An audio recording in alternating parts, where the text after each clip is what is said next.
오늘 이 시간 버려야 살 길이 보인다. 버려야 살 길이 보인다. 라는 제목으로 하나님의 말씀을 증거하겠습니다. 우리는 코로나 바이러스 자체를 맞이하면서 두려움 속에 살아가고 있어요. 우리는 이 세상이 두려워하는 모습을 보았어요. 코로나 바이러스가 온 세상을 패닉 상태로 빠지게 만들었어요. 위드 코로나 시대를 맞이했지만 여전히 확진자는 줄어들지 않고 있고 세상은 온통 코로나의 소용돌이 속에서 헤어나오지 못하고 있는 것 같아요. 이런 위기 속에서 말씀에 붙들림 받은 성도들은 그 어떤 흔들림이나 두려움 없이 담대하게 걸어가야 한다는 것입니다. 세상은 코로나의 패닉에 빠져 있지만 성도들은 패닉에 빠져 있는 세상을 향해 두려워하지 말라고 외쳐야 하는 거예요. 안심하라고 외쳐야 되는 거예요.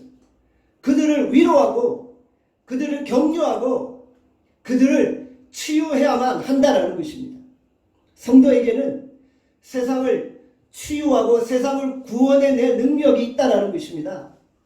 오늘 우리는 말씀을 통해 성도가 가진 능력, 성도가 가진 이 치유의 능력을 함께 보게 될 것입니다.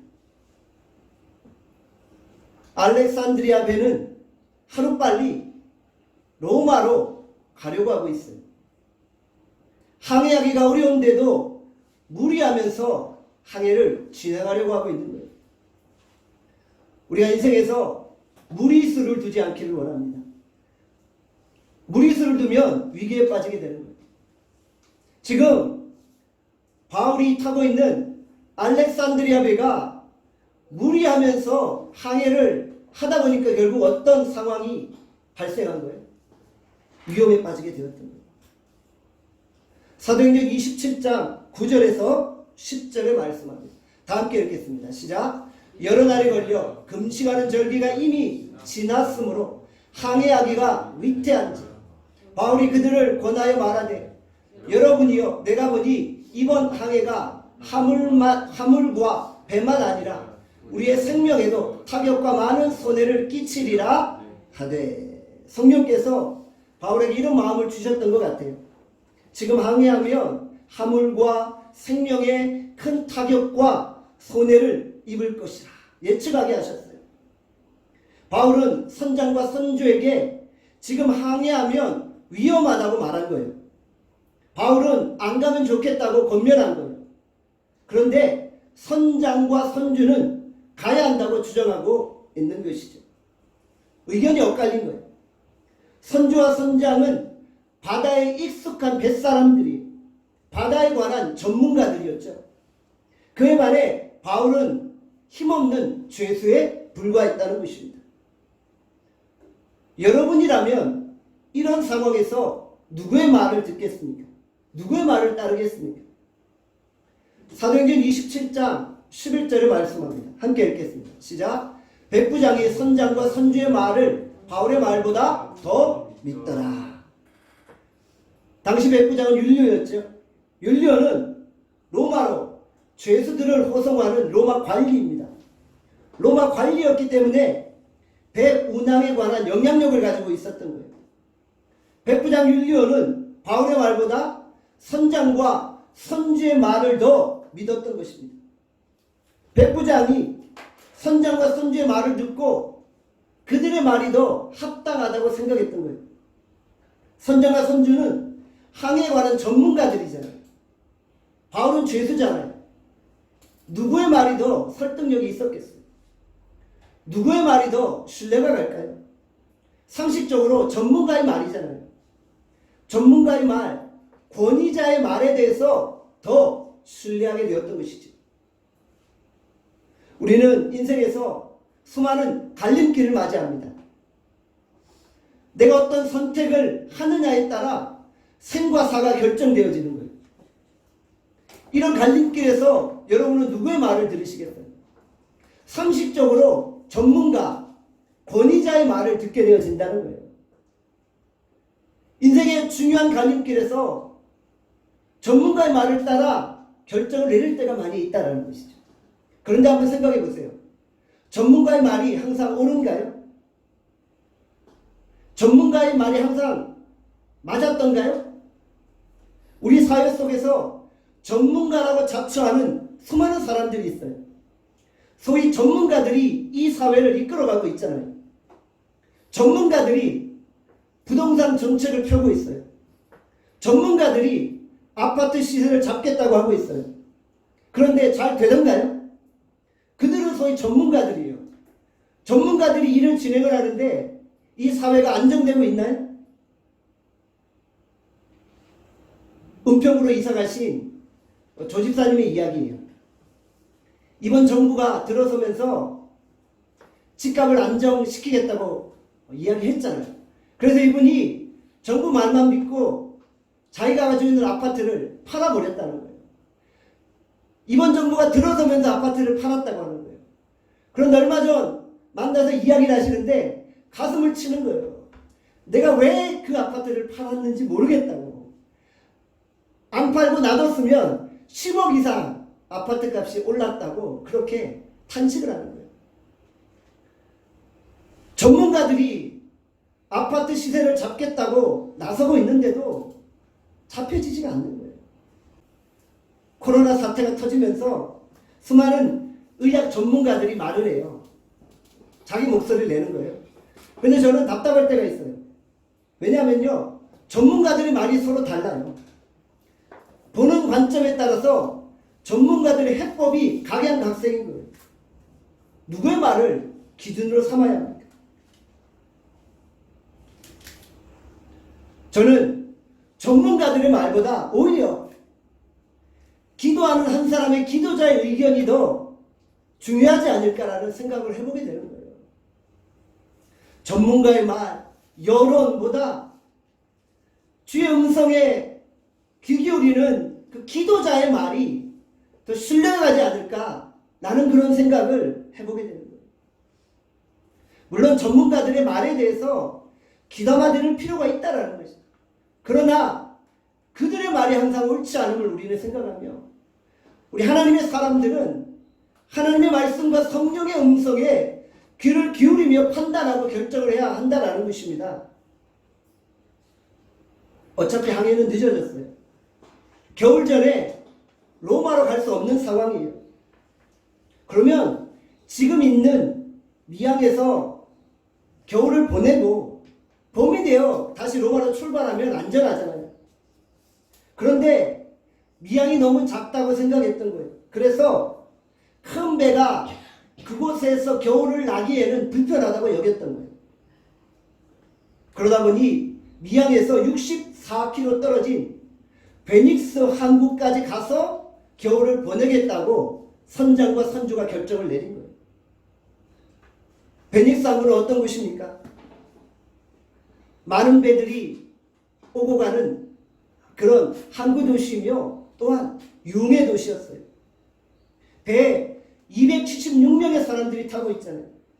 군인도 있고 선원도 있고 승객도 있고 죄수도 있었잖아요. 그들이 융의 도시 베니스에서 3개월을 보내며 융을 즐기다가 떠날 생각을 하고 있는 거예요. 지금 있는 미항에서 겨울을 보내기에는 너무 무료하다는 거예요. 재미가 없다는 거예요. 위험을 무릅쓰고 64km 떨어진 베니스 항구까지 가서 겨울을 보내겠다고 결정을 하는 거예요. 백부장은 선장과 선주의 말을 듣고 베니스 항구로 항해를 시작합니다. 어떤 일이 벌어졌나요? 사도행전 27장 13절에 말씀합니다. 다 함께 읽겠습니다. 시작. 남풍이 순하게 불매 그들이 뜻을 이룬 줄 알고 닷을 감아 그레데 해변을 끼고 항해하더니, 항해를 시작하려고 하는데 마침 남풍이 순하게 불어옵니다. 순풍을 만났으니 우리가 베니스까지 쉽게 갈 수 있겠구나 생각했던 거예요. 그래서 닷을 올리고 항해를 시작합니다. 이럴 때 우리는 순풍의 돛담배라고 표현하죠. 선장과 선주는 자신들의 판단이 옳았다고 생각했던 거예요. 선장과 선주는 괜히 바울의 말 들었다가 큰일 날 뻔했다라고, 그렇게 생각했던 거예요. 그레데 섬 해안을 끼고 항해를 계속합니다. 그레데 섬은 민호와 문명으로 유명했던 섬이고 블레셋의 원 거주지였던 것입니다. 그런데 얼마 있지 않아서 전혀 예상치 못한 상황이 발생한 겁니다. 어떤 상황입니까? 사도행전 27장 14절에 말씀합니다. 함께 읽겠습니다. 14절 시작. 얼마 안 돼요. 섬 가운데로부터 유라굴로라는 광풍이 크게 일어나니. 항해를 시작하고 얼마 있지 않아서 유라굴로 광풍이 일어나 버린 거예요. 강력한 죽음의 북동풍이 불어오기 시작한 거예요. 처음에 순풍이 약간 불다가 조금 있으니까 갑자기 태풍이 불어오기 시작하는 거예요. 이것이 인생입니다. 우리가 인생을 항해에 비유하잖아요. 인생은 언제나 변화무쌍해요. 인생이 순풍을 만나는 것 같다가도 순식간에 바뀌어버리는 거예요. 순식간에 순풍이 태풍이 되어버리는 거예요. 그렇게 믿었던 나의 동료가 한순간에 우리를 배신하잖아요. 그게 인생이라는 거예요. 회사에서 함께 일했던 동료가 어느 날 알고 보니까 뒤로 다 챙겨놓고 도망가 버리잖아요. 사라져 버리잖아요. 그게 인생이라는 거예요. 내가 이 회사에서 열심히 일하면 뭔가 내 인생이 성공할 것 같았는데, 순풍을 만나는 것 같았는데, 나중에 알고 보니까 뭐예요? 순풍이 아니라 내 인생을 박살내는 태풍이 되어버린 거예요. 배신을 당하고 공격을 당하고 아픔과 절망을 경험하는 거예요. 그게 인생이라는 거예요. 인생은 내 뜻대로 되어지지 않는다는 거예요. 여러분 한번 생각해 보세요. 지금까지 여러분들이 계획한 대로 인생이 다 이루어졌나요? 그렇지 않잖아요. 내 생각대로 인생이 되어졌다고 생각하는 분은 아무도 없다라는 거예요. 누구나 다 인생의 태풍을 만나게 되어진다라는 거예요. 우리가 인생을 살다 보면 지뢰밭을 밟게 되고 복병을 만나게 되어지는 거예요. 모든 것이 계획처럼 순풍을 만나는 것 같지만 어느 날 예고 없이 광풍이 몰아치는 거예요. 그러니까 잘 나갈 때 교만하지 않는 거예요. 항상 하나님을 의지하는 거예요. 광풍을 만날 때 우리가 점검해야 될 것이 무엇입니까? 왜 내가 광풍을 만났는가? 그래서 점검해야 되는 거예요. 광풍을 통해 인생의 주인이 누구인지를 바라보게 되는 거예요. 내 인생의 배를 누가 항해하는지를 바라보게 되는 거예요. 하나님이 선장되어 주셔서 내 인생의 배를 항해하신다는 것을 깨닫게 하시는 거예요. 인생의 주인이 하나님이시고 하나님이 내 인생의 선장되어 주심을 우리로 깨닫게 하시는 것입니다. 내가 인생의 배를 항해하다 보면 폭풍우를 만나면 산산조각 부서져요. 뼈도 못 추리고 다 사라져요. 그런데 하나님이 내 인생을 운행하시면 폭풍우를 만나도 우리는 안전하게 소망의 항구로 나아가는 것입니다. 이 광풍의 이름이 뭐라고요? 유라굴로. 유라굴로는 헬라어 유로스와 아킬로의 합성어입니다. 유로스는 동풍이고 아킬로는 북풍이라는 뜻이에요. 두 단어가 합성되어져서 북동풍이 분 거예요. 강력한 죽음의 북동풍입니다. 혹시 영어 성경이 있으신가요? 영어 성경에 보면 이것을 허리케인이라고 표현합니다. 허리케인. 허리케인과 같은 강력한 힘을 가진 바람이 바다를 뒤집어 놓고 있는 거예요. 엄청난 파워를 가진 바람이 바다를 휘젓고 있는 거예요. 아무리 큰 선박도 허리케인 앞에 뼈를 못 추리는 거예요. 이 강력한 태풍 앞에 살아남을 존재가 없다는 거예요. 저희 가족은 허리케인 하면은 생각나는 아픈 추억이 있어요. 제가 미시시피 잭슨에 살 때 일이에요. 제가 살고 있는 학교 기숙사에 토네이도가 불어닥친 거예요. 허리케인과 토네이도는 둘 다 강력한 바람이에요. 차이점은 허리케인은 바다에서 일어나 육지로 부는 바람이고 토네이도는 육지에서 일어나 육지로 부는 바람인 거예요. 둘 다 엄청나게 강력한 바람인 거예요. 토네이도가 제가 사는 미시시피 잭슨에 불어닥친다는 뉴스를 보았어요. 그런데 저는 그래도 하나님이 우리 가정을 안전하게 지켜주시겠지 안심하고 별 걱정을 안 했어요. 그날도 제가 섬기는 교회 출근해서 사역을 감당하고 있었어요. 잭슨 한인교회로 출근해서 열심히 주회를 감당하고 있었어요. 그런데 갑자기 아내에게 얼마 있지 않아 전화가 온 거예요. 아내가 다급하게 저에게 전화를 건 거예요. 무슨 일일까요? 여보, 지붕이 날아갔어. 이런 말을 하는 거예요. 제가 깜짝 놀랐어요. 지붕이 날아가? 깜짝 놀래가지고 당황해서 제가 차를 운전해서 집으로 갔어요. 보니까 진짜 지붕이 확 날아가 버린 거예요. 제 딸 예은이 방인데 예은이 방에 지붕이 날아가 버린 거예요. 이게 무슨 날벼락입니까? 우리 한국 상황에서는 이해가 안 될 수 있어요. 아니 어떻게 시멘트 건물이 날아가? 미국의 집은 대부분 나무로 지어졌어요. 나무집이 많아요. 그래서 토네이도가 한번 불거나 허리케인이 불면 뭐 지붕이 날아가는 정도가 아니라 그냥 그 집 전체가 날아가는 경우가 아주 종종 빈번하게 일어난다는 거예요. 제가 이제 교회에서 기숙사로 가는 길에 오른쪽에 은행이 하나 있었어요. 은행에 지붕도 날아가 버린 거예요. 그래가지고 그 은행 안에 있는 달러들이 막 하늘로 막 날아다니고 흑인들은 그 위험천만한 상황에서 달러 죽고 있는 그런 모습들이 보이는 거예요. 제가 고속도로로 해서 집으로 가고 있는 길인데 대형 그런 트럭들 있잖아요. 화물 트럭들 그런 것들이 도로에 막 이렇게 쓰러져 있고 그런 것들을 제가 보게 되었다. 제가 가끔 비가 많이 오고 바람이 불면 저에게 이야기해요.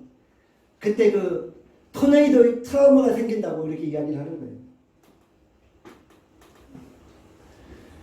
저는 그런 생각을 해봤어요. 왜 하나님이 토네이도를 경험하게 하셨을까?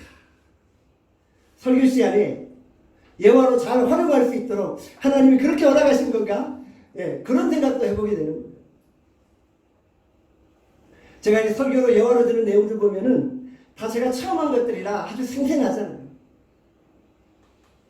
요즘도 대형 선박들이 뭐 허리케인이나 강력한 태풍을 만나면 매우 위험해요. 그런데 그 당시 도술담배는 강력한 파도나 바람을 이겨낼 수가 없다는 거예요. 아무리 노련한 뱃사람도 그냥 죽음만을 기다리는 상황이에요. 사랑하는 여러분, 여러분이 이런 상황이라면 어떻게 대처하겠습니까? 오늘 본문 사도행전 27장 18절에서 19절의 말씀입니다. 함께 읽겠습니다. 시작. 우리가 풍랑으로 심히 애쓰다가 이튿날 사봉들이 집을 바다에 풀어버리고 사흘째 되는 날에 배의 기구를 그들의 손으로 내버리니라. 파도와 싸워보려고 정말 애썼어요. 그런데 아무 소용이 없어요. 허리케인과 어떻게 싸우겠어요? 아무 소용이 없어요. 이튿날 사공들이 바다에 짐을 버리기 시작하는 거예요. 배 안에 있는 모든 짐들, 모든 곡물들 다 버리는 거예요. 배를 가볍게 해야만 해요. 그래야지 살 희망이 생기는 거예요. 인생의 풍랑을 만났을 때 가장 중요한 게 뭔가요? 버려야 사는 거예요. 인생의 풍랑을 만났을 때, 인생의 허리케인을 만났을 때 부딪혀서 해결되는 게 아니라 버려야 되는 거예요. 버리는 것이 사는 길입니다. 우리가 세상에서 움켜쥐고 있는 것이 무엇입니까? 지금 내가 세상에서 절대 놓을 수 없는 것이 무엇입니까? 그것을 버려야 되는 거예요. 인생의 허리케인을 만나서 생명이 위급한데 내가 무엇을 쥐고 있던들 그것이 소용이 있겠습니까? 일단 살아야죠. 살기 위해서는 내가 손에 쥐고 있는 것을 다 버려야 하는 거예요. 인생의 가장 중요한 것이 무엇입니까?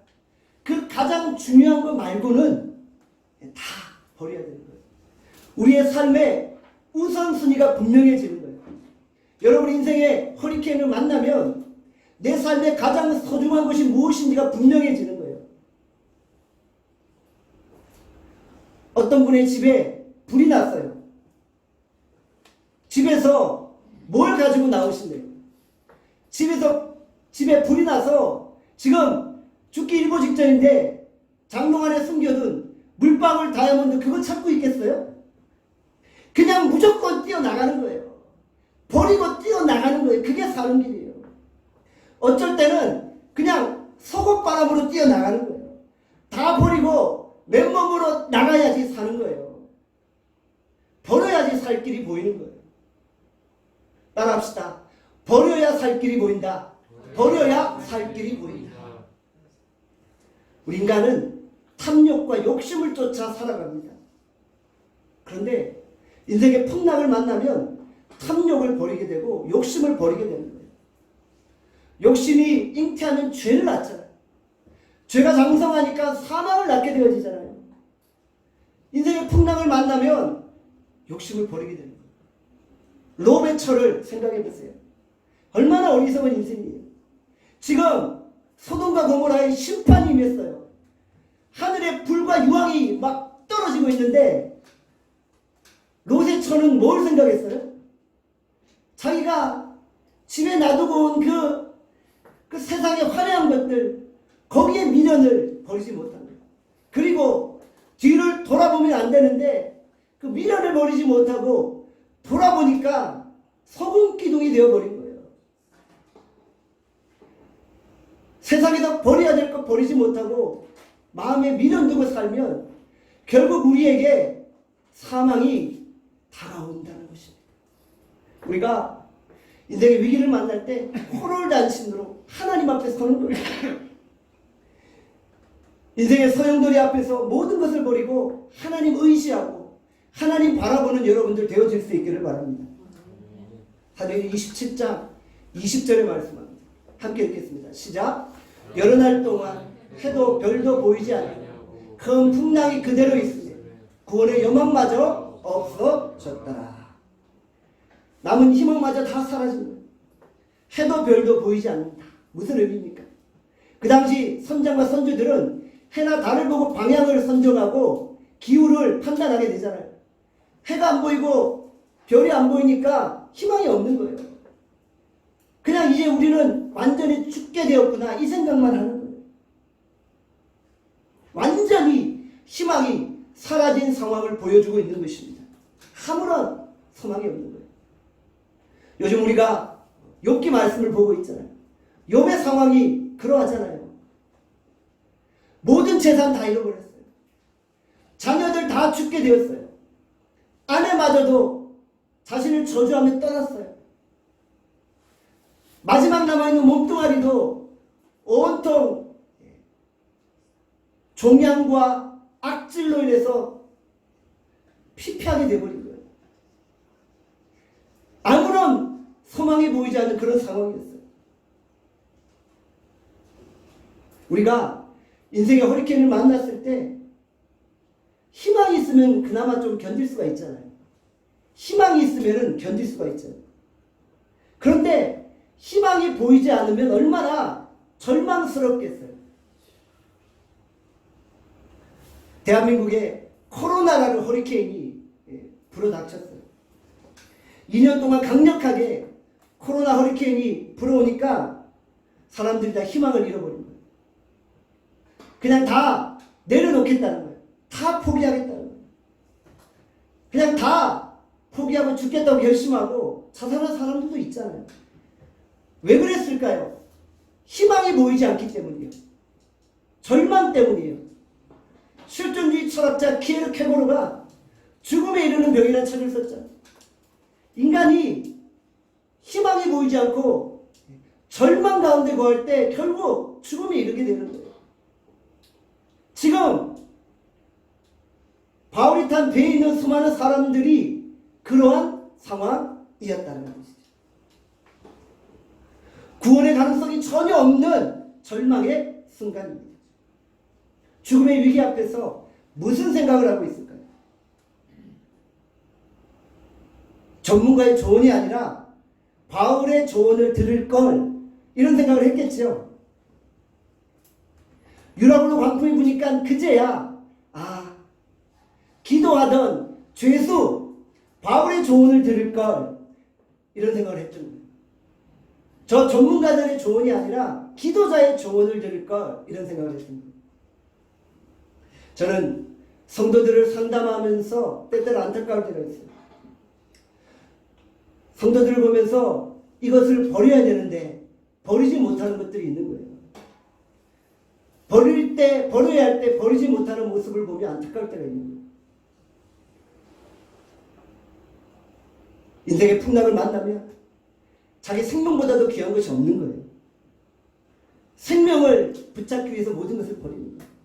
그리고 내 삶에 필요 없는 것들이 보이기 시작하는 거예요. 풍랑이 왔는데도 버려야 할 것을 아까워서 버리지 못하고 허리케인과 맞서는 거예요. 그러면 박살납니다. 저 세상 가는 거예요. 우리가 지금 버려야 될 것이 무엇입니까?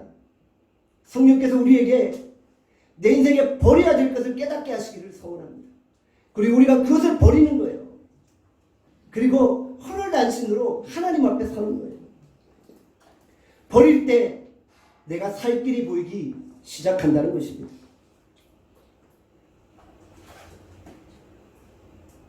우리가 버려야 될 때 버리지 못하면 나중에 하나님이 어쩔 수 없이 버리게 만드시는 거예요.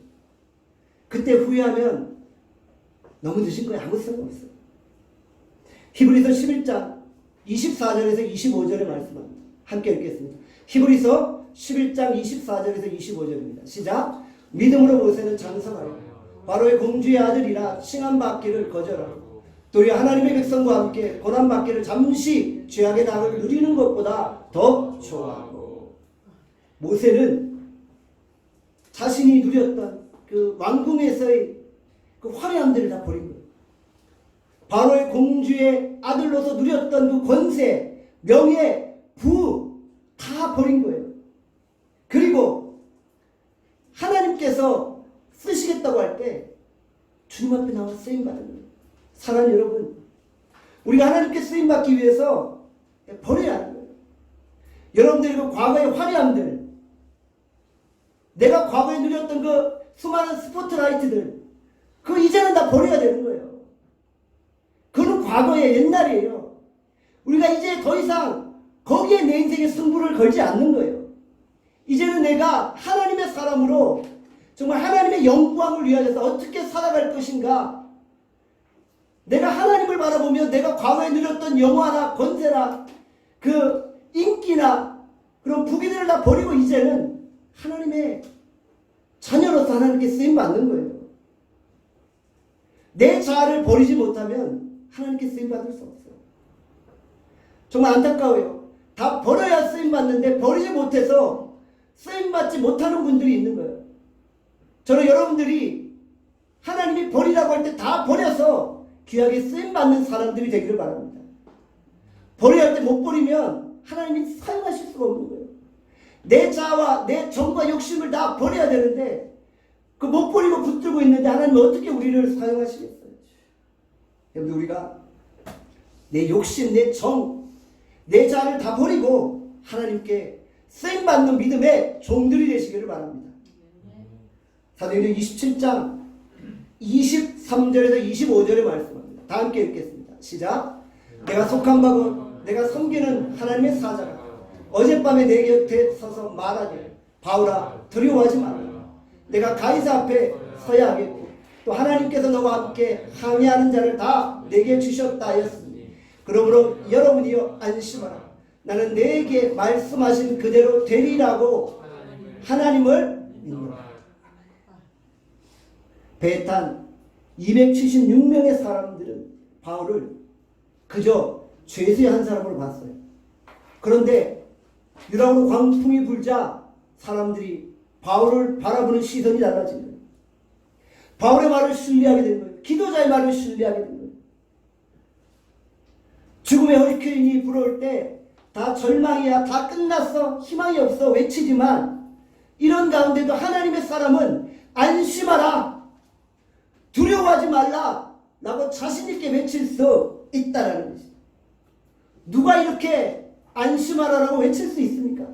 오직 하나님의 손에 붙들린 하나님의 사람만 그렇게 외칠 수 있는 것입니다. 모두가 다 절망과 두려움에 빠져 있잖아요. 그때 하나님의 사람인 우리들이 이 세상을 외치는 거예요. 여러분들 두려워하지 마세요. 안심하세요. 하나님 여러분과 함께 하십니다 라고 외치는 거예요. 코로나 팬데믹으로 온 세상이 지금 패닉 상태에 빠져 있잖아요. 이 코로나 패닉 때문에 여러분들도 절망하십니까? 여러분들도 두려워하고 계신 거예요. 하나님의 사람인데 여러분들이 세상을 향해 여러분들 안심하세요, 두려워하지 마세요 라고 외치는 그런 담대함이 있어야 되는 거예요. 여러분이 믿는 하나님이 여러분에게 그런 담대함을 주시는 것입니다. 사도 바울이 그러했다는 거예요. 25절에 안심하다라는 이 표현은 헬라어 단어로 기뻐하다라는 의미도 포함되어 있는 거예요. 아니 지금 바다에 허리케인이 불어와서 다 죽게 되고 배가 지금 파선 직전인데 사도 바울이 여러분들 기뻐하세요 이러고 지금 외치고 있는 거예요. 왜 기뻐하라는 거예요? 죽지 않기 때문에. 지난밤에 하나님이 내게 말씀하셨다는 거예요. 너 죽지 않을 거야. 너 로마에 가서 복음을 전해야 될 사명이 있어. 사명 때문에 바울로 죽지 않을 거야. 바울이 죽지 않는다는 것은 그 배에 탄 276명이 다 죽지 않는다는 거예요. 그러니까 바울이 담대하게 외치는 거예요. 죽지 않을 거니까 안심하고 기뻐하세요.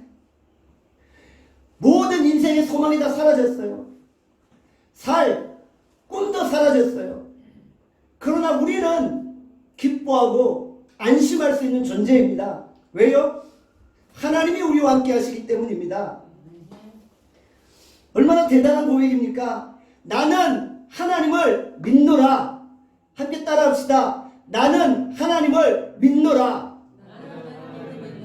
여러분이 하나님을 믿기 때문에 이 코로나 팬데믹 속에서도 안심하고 기뻐하고 두려워하지 아니하고 요동하지 않을 수 있는 것입니다.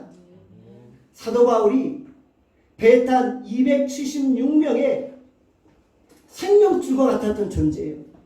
생명의 보증이 되었어요. 사도 바울 때문에 그 배에 있는 모든 사람들이 안전한 거예요. 저는 여러분 때문에 여러분의 가정이 안전케 되어지기를 원합니다. 여러분 때문에 여러분의 직장이 안전케 되어지기를 원합니다.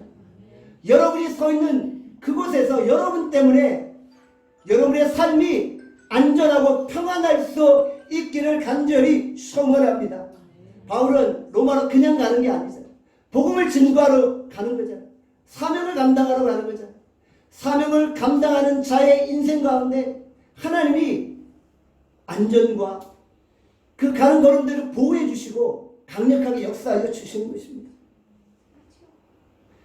이 사도 바울의 고백은 허풍을 떠는 게 아니에요. 사도 바울의 담대함의 근거는 바로 하나님의 말씀이었던 것이죠. 오늘 우리가 사명 때문에 하나님께서 우리를 안전하게 지키심을 믿으시길 바랍니다.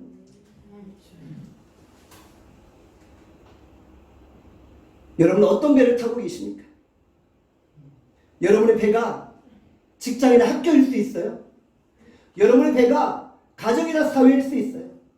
중요한 것은 여러분이 인생의 배의 운명을 좌지우지하고 있다는 거예요. 여러분의 생명의 보증이라는 거예요. 세상은 우리를 보잘것없이 볼 수 있어요. 그러나 우리는 세상의 운명을 좌우하는 그런 존재들인 것입니다. 세상은 우리를 보잘것없이 볼지 모르나 우리는 세상을 구원할 존재인 것입니다. 우리는 세상을 치유할 존재인 것입니다. 하나님이 우리를 통해 세상을 구원하시는 것입니다. 의인 한 사람 때문에 예루살렘이 멸망당하지 않는 거예요. 여러분이 이 자리에 서 있는 한 우리 대한민국은 멸망당하지 않는 거예요. 우리가 담대하게 외치는 거예요. 나는 하나님을 믿노라. 우리 나눔교회 성도들 때문에 대한민국은 멸망당하지 않는다라고 외칠 수 있는 거예요.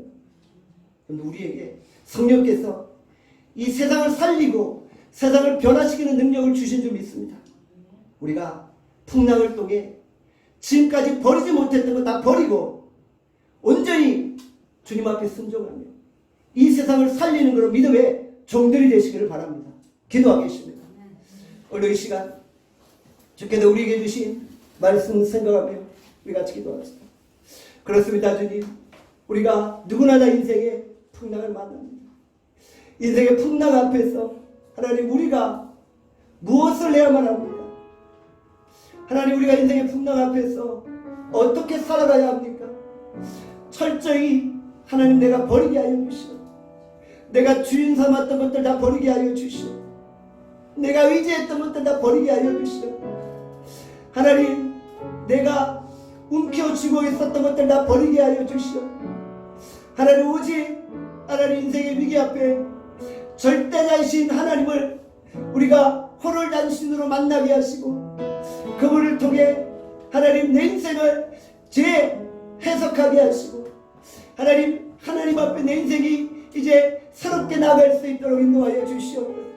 하나님이 내 인생의 선장 되시면 비록 내 인생에 허리케인이 불어와도 하나님, 우리는 안전하게 소망의 항구로 나아가게 될 것입니다.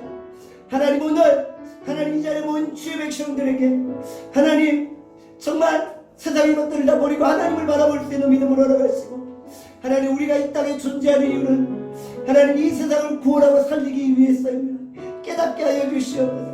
하나님, 이 세상에 폭풍과 불을 닥치지만 하나님, 우리 때문에 이 세상은 안전할 것입니다. 나는 하나님을 믿노라. 나로 인해 하나님이 이 세상을 보존하시고 하나님이 의인 한 명 때문에 예루살렘을 멸망시키시지 않을 것입니다. 오늘 우리가 이 세상을 구원하고 이 세상을 치유할 사명이 있음을 깨닫게 하시고 하나님, 우리가 다시 한번 하나님이 주신 사명의 자리로 나가게 해달라고 오늘 이 시간 다 함께 주여 한번 외치고 우리 말씀 생각하며 통성으로 기도하고 낮게 기도하겠습니다. 주여